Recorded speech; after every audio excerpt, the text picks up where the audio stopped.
So Samsung's conservative nature is not a secret anymore, and very possibly this is the main reason why they are not going anywhere above this. I'm not speaking of the position, but it's damn clear that the numbers have shown a decline in past few months. Compared to what Samsung is going through, Huawei still stands tough with a massive increase in global smartphone sales. Remember a few months before when Huawei CEO said that they will overtake Samsung to become world's largest manufacturer in 2020, to what Samsung replied that it's not going to happen for a good time of 10 years. Now it looks like Samsung was unconscious and the statement came out of nowhere.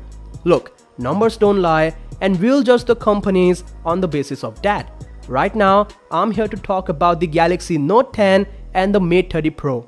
Both these phones are made to break new barriers, and they are the top offerings from the respective companies. The Galaxy Note 10 is definitely a good phone with all the important stuff, and the Mate 30 Pro on the other hand is capable to do whatever you expect from a 2019 smartphone. Honestly speaking, they are into the buzz because of the camera, and if that's the thing they've got, why shouldn't we have a basic difference between them?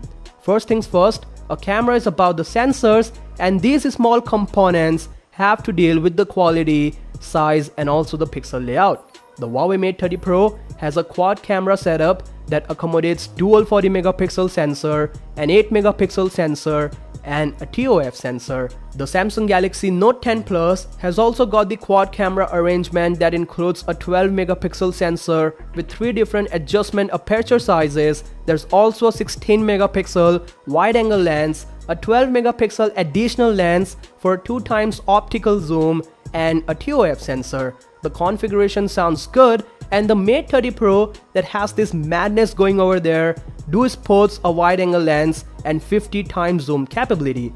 So let's cut this ampy crap, and coming to the sensors, Huawei is actually ahead of Samsung in a big way. The sensor size on Mate 30 Pro for specifically the 2 catchy sensors are 1 by 1.7 inches and 1 by 1.55 inches, which is significantly better than the 1 by 2.55 inches on Note 10 Plus. For those who don't know, Samsung has the same kind of sensor for almost 4 years, and Huawei changes it as soon as possible.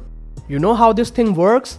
Bigger the camera sensor, better the picture quality, as a bigger sensor gathers more light to form an image. If Samsung continues to follow this strategy for more time, they're not going anywhere to compete with Huawei at any particular day in the near future. And this is the reason what I was talking about earlier when I said Samsung is conservative.